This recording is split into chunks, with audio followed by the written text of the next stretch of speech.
Saya sudah sampaikan firman Tuhan, cara untuk melaksanakan amanat agung, yaitu salah satunya dengan penginjilan pribadi,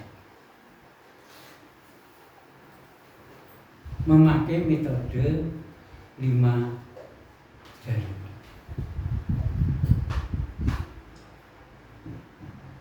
Untuk ibu jari, Allah baik. Untuk jari penunjuk bicara tentang dosa. Untuk jari yang tengah itu bicara tentang keselamatan melalui Yesus Kristus. Lalu jari manis itu menentukan di dalam hidup, karena sudah mendengar pengetahuan seperti Yesus, dosa, Allah baik. Jadi menunjukkan yang mana. Lalu jari yang paling kecil yang kita gunakan untuk apa ya? Ini ya kan, gatal. Ini yang memutuskan percaya kepada Yesus atau tidak. Nah, ini penginjilan pribadi yang aktif. Jadi seseorang percaya aktif pergi mencari orang yang dikenal yang belum percaya, setelah ketemu lalu memberitakan firman Tuhan, memberitakan Yesus itu siapa, memberitakan Yesus itu Juru Selamat. Sekarang saya ingin Bapak, Ibu dan Saudara itu belajar bersama-sama untuk kitab Efesus pasal yang ke-5 ayat yang ke-14 saja. Efesus pasal yang ke-5 ayat 14.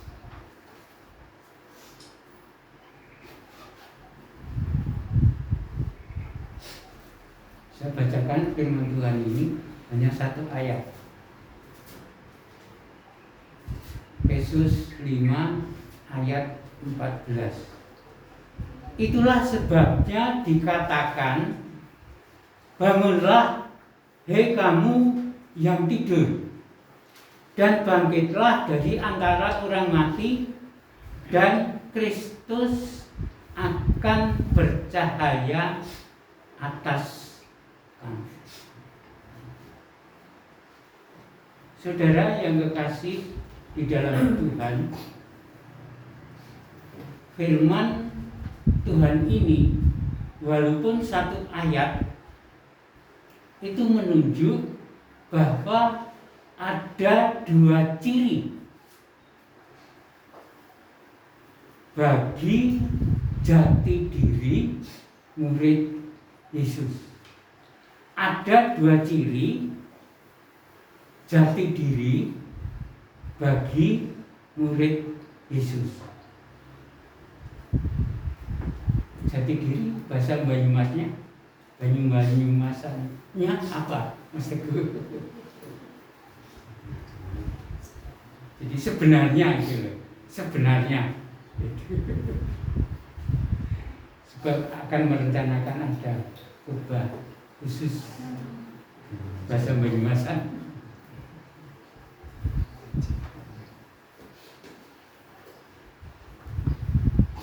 Nah, ciri yang pertama adalah di dalam ayat 14a. Berdiri tegak, berpegang firman Tuhan. Sebab itu tadi saya ajak nyanyi bersama-sama, hidupku bukannya aku lagi. Berdiri tegak, berpegang firman Tuhan. Bangunlah hei kamu yang tidur, dan bangkitlah dari antara orang mati. Dalam firman Tuhan ini Paulus memberikan perintah kepada jemaat Efesus berkaitan dengan kondisi lingkungan yang kafir Demikian pula penyembah berhala seperti percabulan, pencemaran, keserakahan, berkata kotor, berkata sia-sia, dan lain-lain.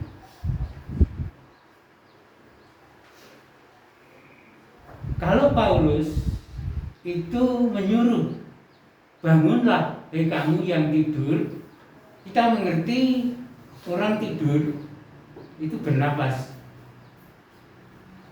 tapi nggak sadar, tidak berbuat apa-apa, kecuali waktu tidur mimpi ada ular datang mau menggigit, lalu dia akan berteriak ular, ular, ular, dan dia mesti akan bangun dari tidur, lalu melakukan kegiatan apa? Mungkin bantalnya dibetulkan, atau gulingnya dibetulkan, atau selimutnya ya itu ditarik, lalu untuk pengulang lagi. Jadi Paulus memerintahkan, menyuruh agar bangun dari tidur. Tujuannya agar orang itu tidak tidur, orang itu bernapas dan sadar dan bisa melakukan kegiatan dengan melihat lingkungan yang ada. Jadi tidur ya boleh, lelah bisa tidur, lalu lelahnya itu menjadi hilang. Tapi tidurnya itu jangan tidur terus, jangan tidur kebangetan, sehingga lupa dengan apa yang terjadi terhadap lingkungan. Demikian pula Paulus itu menyuruh agar bangkit orang-orang Efesus yang mereka hidup bersama-sama dengan orang-orang berdosa, itu bangkit meninggalkan tempat itu dan bisa berpikir dengan waras, melihat lingkungan yang ada. Lingkungan di mana masyarakatnya hidup dengan cara kafir, lingkungan di mana masyarakatnya hidup menyembah berhala. Jadi menjauhkan diri dari kelompok orang-orang berdosa. Pikirannya tidak hanya berpikir tentang dosa yang dilakukan oleh kelompok-kelompok yang ada, tetapi pikirannya berubah setelah bangkit memikirkan keadaan lingkungan yang tidak menguntungkan bagi mereka.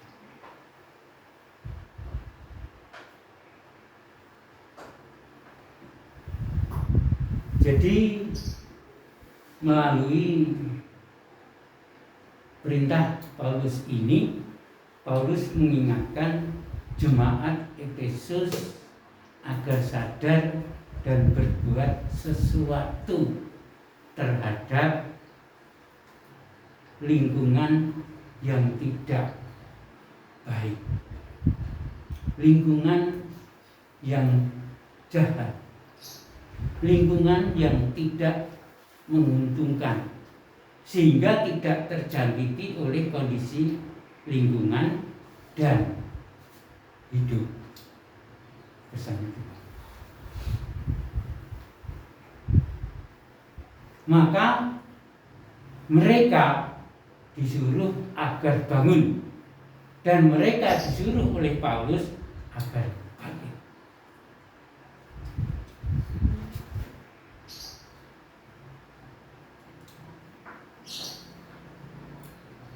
Pengertian bahasa asli bangkit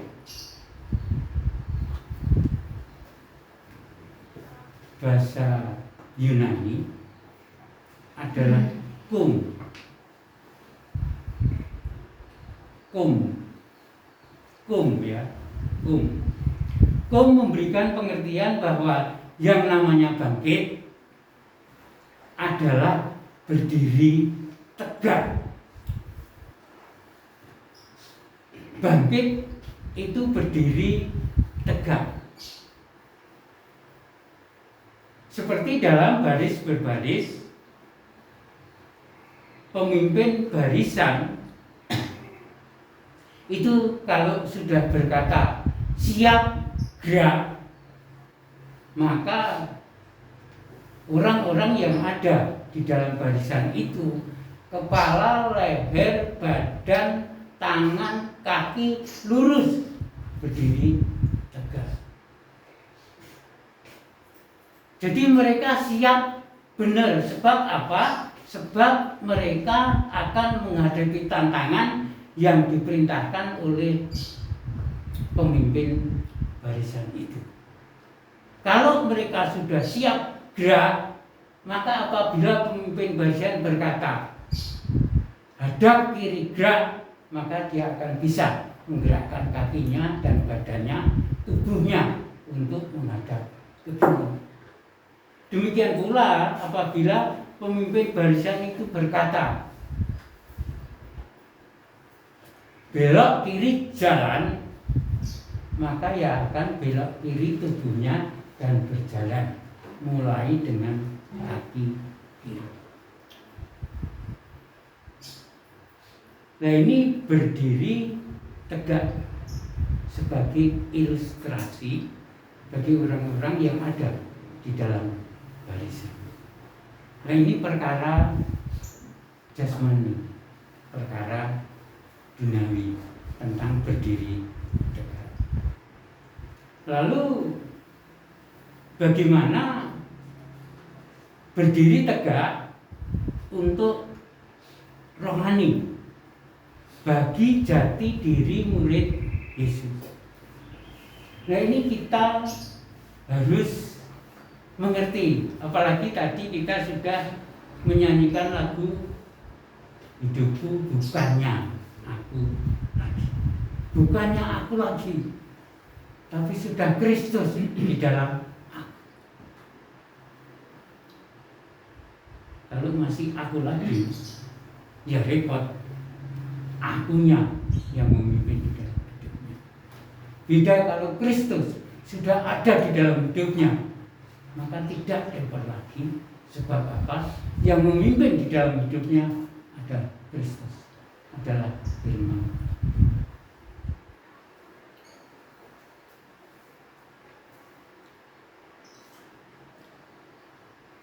Untuk rohani bagi jati diri murid Yesus itu hidup berpegang firman Tuhan. Hidup berpegang firman Tuhan, bukan hidup berpegang kata-kata pendeta, bukan hidup berpegang kata-kata pelayan, tetapi hidup berpegang firman Tuhan.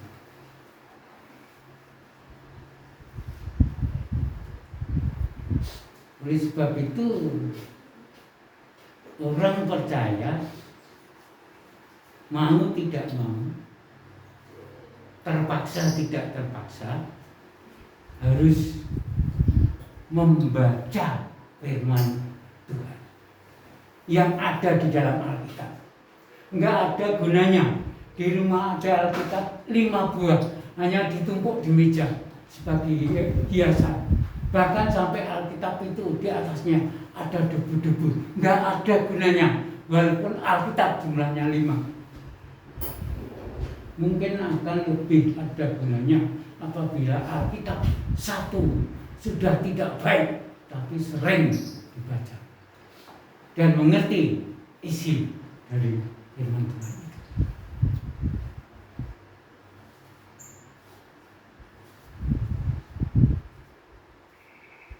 Di rumah saya ada Alkitab yang besar itu, Alkitab harian ya. Mas Teguh punya, Pak Tunu juga.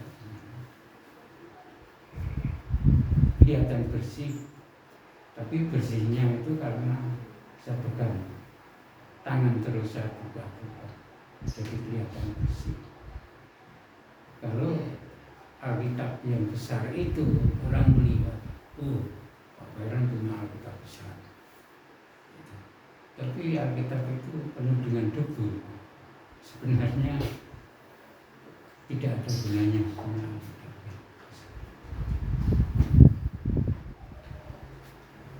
Jadi bagi jati diri murid Yesus di sini, apabila hidupnya berpegang kuat firman Tuhan, maka di dalam hidupnya setiap hari akan menggunakan waktu, akan menggunakan saat, menyisihkan waktu, menyisihkan saat, walaupun sibuk untuk membaca firman Tuhan dan mencoba mengerti firman Tuhan itu. Bukan hafalan, tapi mengerti firman Tuhan itu. Hafal Alkitab semua mungkin nggak ada gunanya, tapi mengerti beberapa isi Alkitab itu gunanya. Sebab apabila mengerti isi Alkitab, melakukan, maka akan dapat. Dan melakukannya itu akan benar sesuai dengan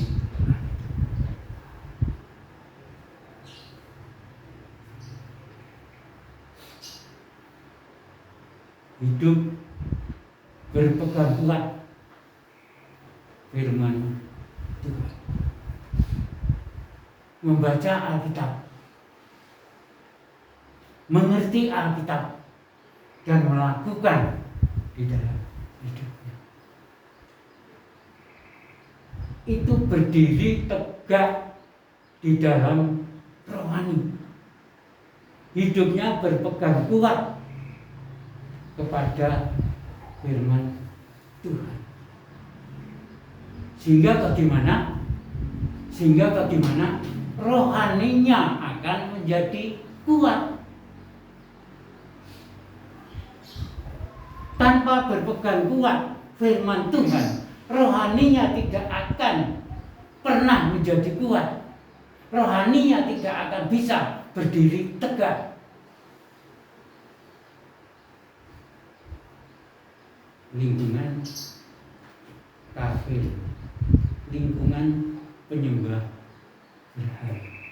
Kalau rohani tidak kuat, maka akan terpengaruh dan akan tertarik kepada mereka, sehingga hidup kita yang hidup di dalam Tuhan bisa hidup kita mulai bergeser. Mengapa? Sebab pengaruh lingkungan itu kuat sekali. Kafir dan berhala itu kuat sekali. Kalau kita tidak berdiri teguh di dalam firman Tuhan, kita akan pindah tempat, tidak berada di dalam kebenaran Yesus Kristus, tapi berada di dalam kekafiran, berada di dalam penyembahan.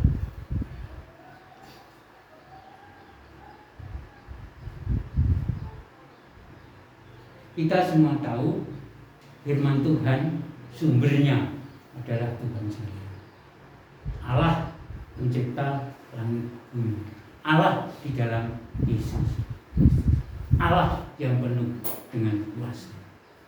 Firman Tuhan adalah benar dan tidak pernah salah.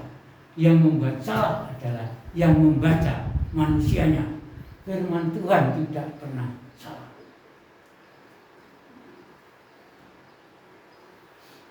Lalu firman Tuhan adalah kekal selama-lamanya.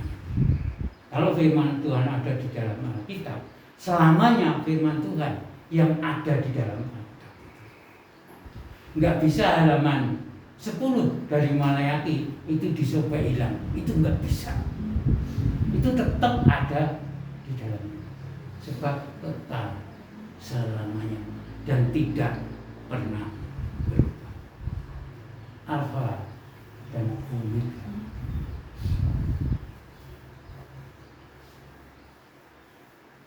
Jadi dengan jemaat Efesus itu berdiri tegak di dalam rohani dapat mengatasi kondisi lingkungan yang kafir, kondisi lingkungan yang menyembah berhala. Percaya enggak? Kalau percaya, saya mengaminkan. Kalau tidak percaya, saya tidak. Saya secara pribadi percaya akan itu. Kalau saya berdiri tegak di dalam rohani, berpegang kuat firman Tuhan, maka pribadi saya dapat mengatasi kondisi lingkungan maupun kondisi di tengah-tengah keluarga. Saudara tahu, kadang-kadang salah satu lingkungan itu dipakai setan untuk menjadi setan, dipakai setan untuk menjadi alatnya setan. Wah, itu luar biasa. Lalu di tengah-tengah keluarga pun salah satu keluarga itu bisa dipakai setan menjadi alat, bisa dipakai setan menjadi setan. Jadi kalau di tengah-tengah keluarga tersebut tidak berpegang kuat firman Tuhan, rohaninya tidak berdiri tegak, maka baik oleh lingkungan, demikian pula oleh anggota keluarga bisa terpengaruh dan bisa dicoba dan bisa jatuh. Pernah mengalami juga di tengah-tengah keluarga salah satu anggota dipakai setan menjadi setan.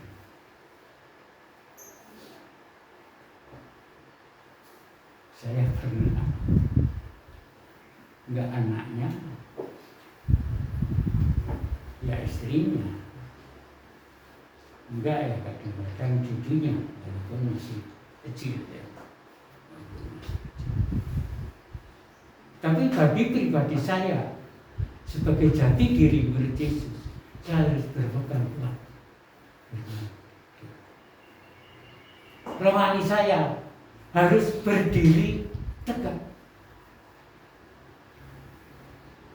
berdiri kuat, sehingga tidak akan. Nah, pertanyaannya, mengapa jemaat Efesus ada yang terjangkit lingkungan kafir atau berhala? Jadi Paulus membuat surat itu kepada jemaat Efesus. Memang ada bukti jemaat Efesus walaupun mereka percaya, tetapi ada yang terpengaruh oleh lingkungan kafir dan berhala. Oleh sebab itu Paulus membuat surat itu, dan di dalam firman Tuhan yang kita pelajari bersama-sama memerintahkan agar mereka bangun dan bangkit, rohaninya tegak kuat di dalam firman.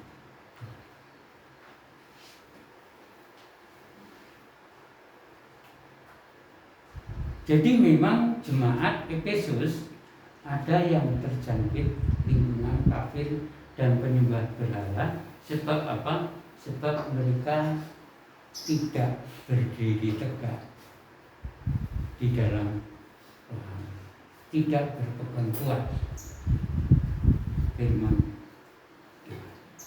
Maka harus berpegang kuat firman Tuhan. Lalu kita adalah orang percaya, kita orang beriman kepada Yesus Kristus.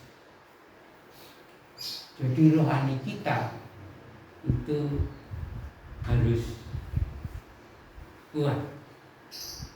Sehingga dengan rohani kita kuat, kita berdiri tegak dapat mengatasi segala sesuatu yang ada di lingkungan maupun di tengah-tengah.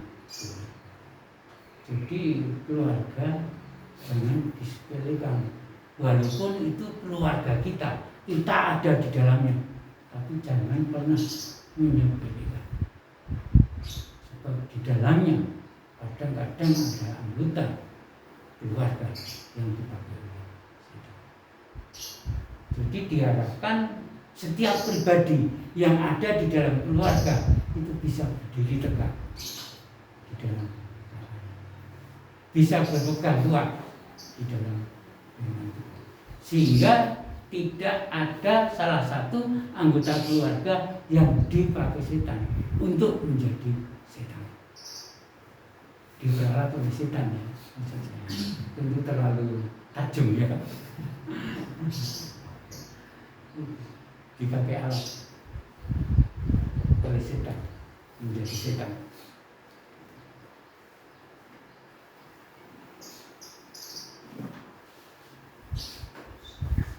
Lalu Paulus di dalam praktek hidup berpegang kuat firman Tuhan, Paulus menasihatkan agar hidup seperti orang arif atau seperti orang bijaksana. Itu ayat 16. Kalau Bapak Ibu ingin membaca, itu di dalam ayat 16. Paulus menasihatkan praktek hidup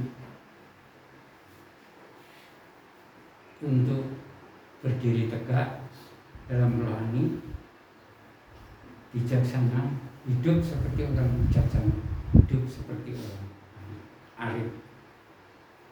Nah, uraian orang arif harus mengerti dengan latar belakang perjanjian lama, kitab perjanjian lama. Dalam perjanjian lama, orang arif atau bijaksana bukan hasil usaha intelektual, bukan hasil usaha ini. Walaupun mungkin orang itu jenius, ya toh, lalu melalui jenius itu menghasilkan inteleknya, menghasilkan bijaksana arif, bukan itu. Jadi bukan dihasilkan karena ini, intelek ini.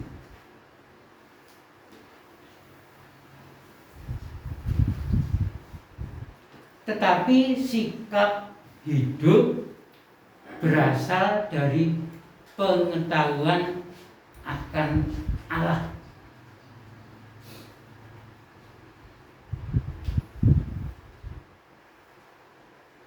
Yang menolak segalanya yang tidak berkenan kepada Allah. Jadi itu praktek hidup tegak di dalam rohani, dipraktekkan di dalam bijaksana atau arif di dalam perjanjian lama, dan bisa dipakai menurut Paulus itu di dalam perjanjian baru untuk kita. Jadi bukan berasal dari ini hasil intelek, bukan, tapi dari pengetahuan tentang Allah, dari firman Tuhan yang ada di dalam.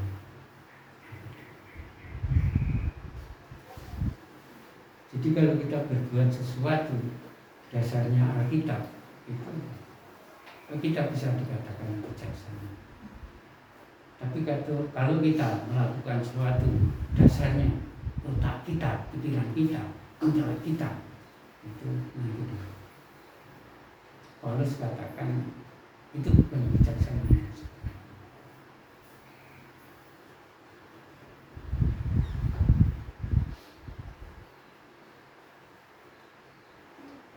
Bijaksana berasal dari Tuhan, bijaksana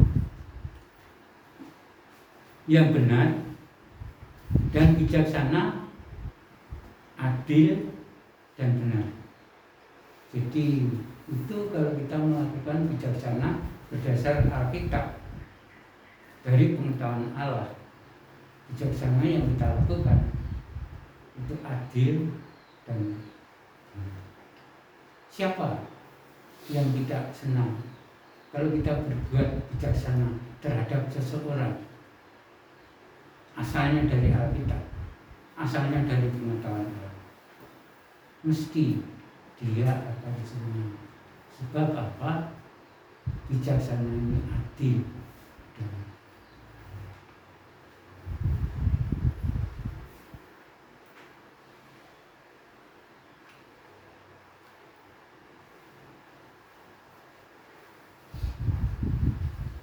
Nah, bagaimana untuk bijaksana? Hasil dari intelek. Bijaksana yang biasanya untuk kepentingan sendiri. Iya enggak? Iya. Nah, Tuhan beri akal kepada kita agar akal itu digunakan. Sehingga pada saat dia melakukan kebijaksanaan itu melalui akalnya. Ada orang hidup yang tidak mencari keuntungan melalui akalnya? Tidak ada.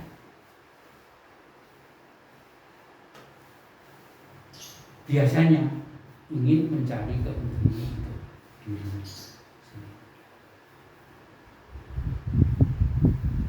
Beda bijaksana yang berasal dari pengetahuan Tuhan atau di dalam Alkitab.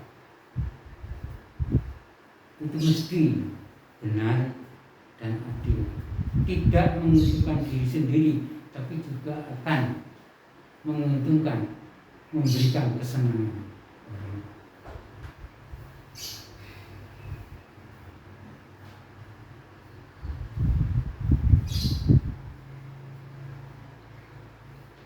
Nah, ini untuk praktek hidup berpegang kuat firman Tuhan, yaitu di dalam melakukan bijaksana atau hidup seperti orang arif.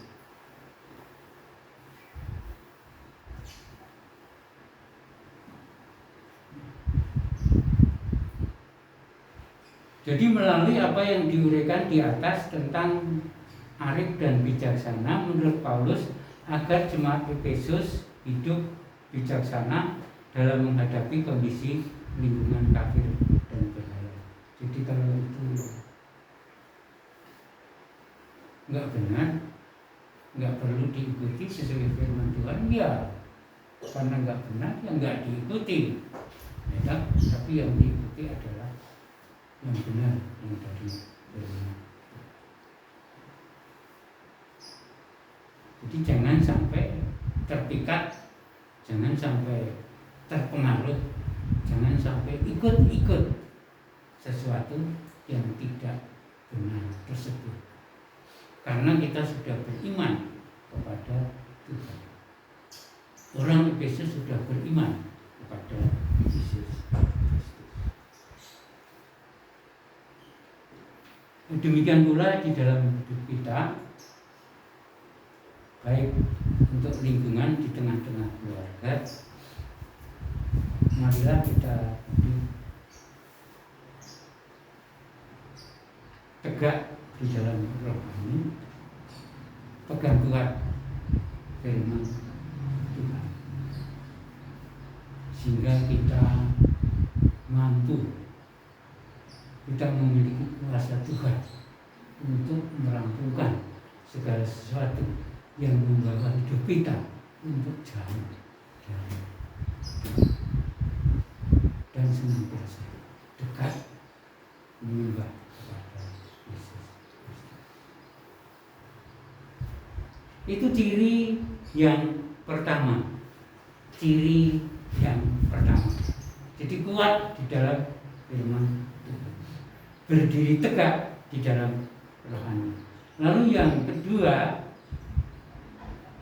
itu di dalam ayat 14b, menjadi terang. Menjadi terang. Ayat 14b, Kristus bercahaya atas kamu. Kristus bercahaya atas kamu.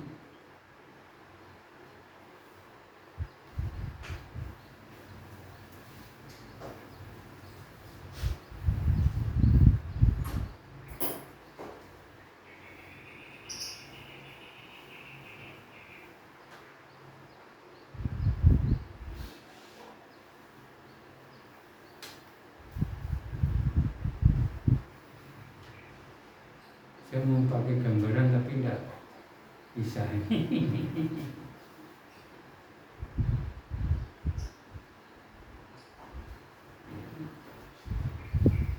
Jadi di sini Kristus bercahaya atas kamu.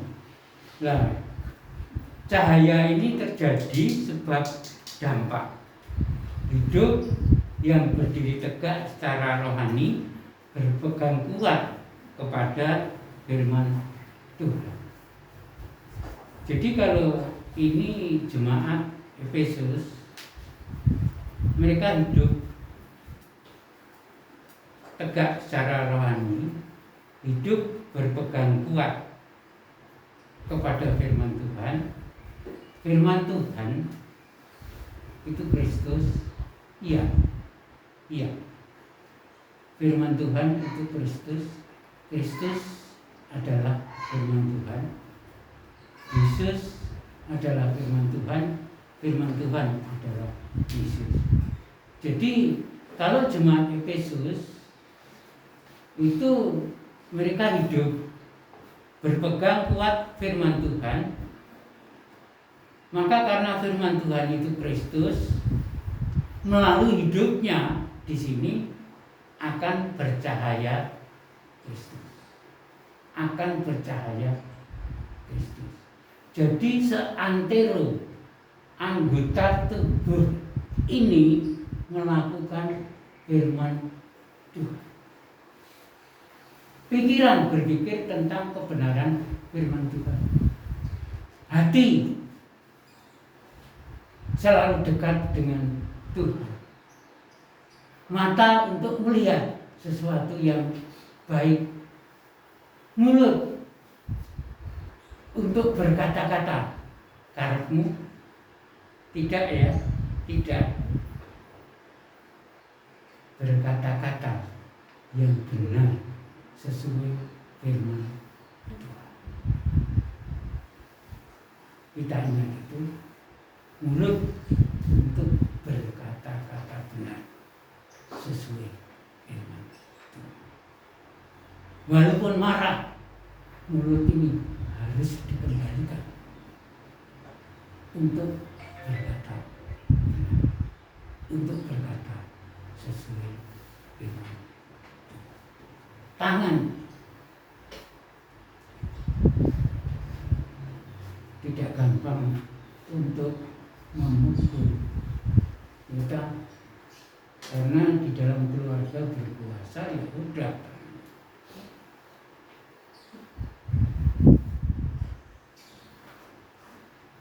Enggak ya, enggak.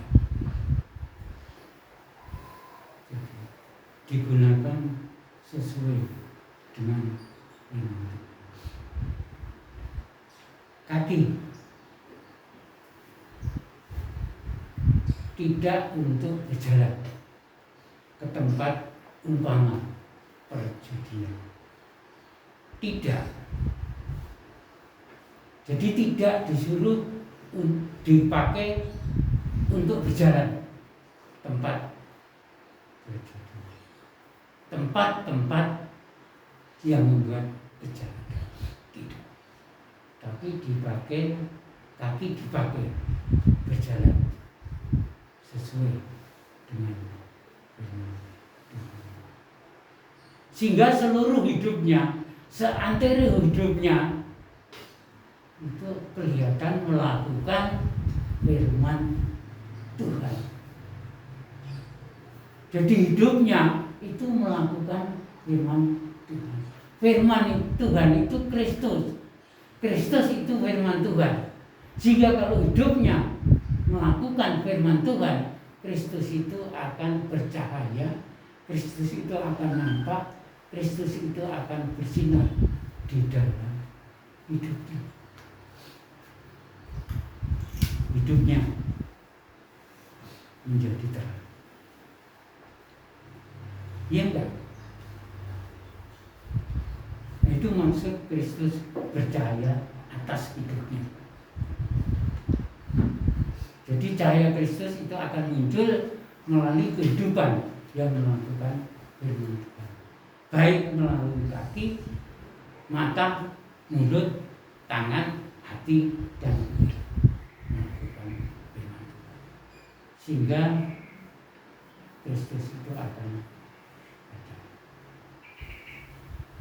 Kalau Kristus bercahaya di dalam hidupnya, kalau hidupnya menjadi hidup yang terang, maka akan dapat menerangi kegelapan yang ada di kafir, penyembahan berhala, itu akan dapat diterangi. Dan melalui hidup di dalam terang ini, hidup di dalam kebenaran firman Tuhan ini, akan dapat merupakan daya tarik bagi orang-orang yang belum percaya kepada Tuhan Yesus. Loh, hidupnya kok gitu ya, beda dengan hidup saya. Sehingga dia senang melihat kehidupan yang sesuai dengan firman Tuhan. Dia tertarik, akhirnya tanya-tanya dan bisa mengikuti hidup seperti itu. Jadi kehidupan di dalam firman Tuhan itu seperti magnet. Magnet yang tidak ditarik oleh besi lain, justru malah bisa menarik besi yang lain. Jadi hidup ini enggak aktif seperti yang saya katakan tadi, kita memberitakan Injil dengan metode 5 jari, kita aktif. Tapi ini pasti melalui hidupnya yang sesuai dengan firman Tuhan. Aktif di dalam, tapi nggak aktif keluar. Walaupun demikian, tapi bisa menarik orang-orang yang hidup di dalam.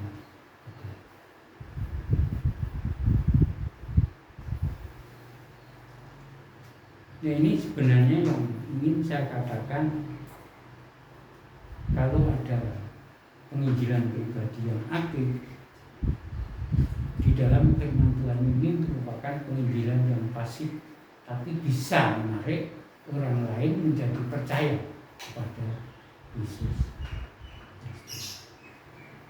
Kalau khotbah kemarin itu wanita Samaria, dia aktif lari-lari memberitakan Yesus itu siapa. Orang Samaria banyak yang percaya. Kalau dalam firman Tuhan ini melalui hidupnya, hidup yang berdiri tegak secara rohani, hidup yang berpegang kuat firman Tuhan, maka hidupnya hidup di dalam firman Tuhan. Kristus bercahaya di dalam hidupnya. Hidupnya menjadi terang dan bisa menarik orang-orang yang belum percaya kepada Yesus. Bisa menjadi magnet untuk menarik orang-orang yang belum percaya kepada Yesus. Jadi ini yang kedua, menjadi terang, dampak dari hidup tegak di dalam. Waktu saya melayani kira-kira tahun 80-an, saya pelayanan di daerah Klaten, lalu ada kontak pelayanan di Parangtengah daerah Sukoharjo. Nah itu ada agak ke barat dekat dengan Klaten. Kira-kira jalannya 10 kilometer. Nah itu ada satu keluarga yang kami layani, suami istri. Keluarga ini hidupnya nggak beres, selalu bertengkar antara suami dan istri. Selalu bertengkar. Kalau anaknya pulang juga bertengkar. Nah penyebabnya itu istrinya itu, yang perempuan. Lalu dengan tetangga itu juga demikian, sering bertengkar. Lalu dengan saudaranya, kakaknya sendiri itu juga sering bertengkar. Jadi kalau ada pertengkaran, akhirnya sesuatu yang tidak baik. Nah, saya menemukan kontak ini, saya coba melayani hampir 1 tahun, kadang-kadang dengan upaya, kadang-kadang dengan anggota gereja yang lain. Nah, selama 1 tahun ada proses perubahan di dalam hidup mereka. Sedikit demi sedikit itu berubah. Lalu dalam 1 tahun itu hidupnya memang sudah berubah. Jadi suami istri itu ya sudah tidak bertengkar.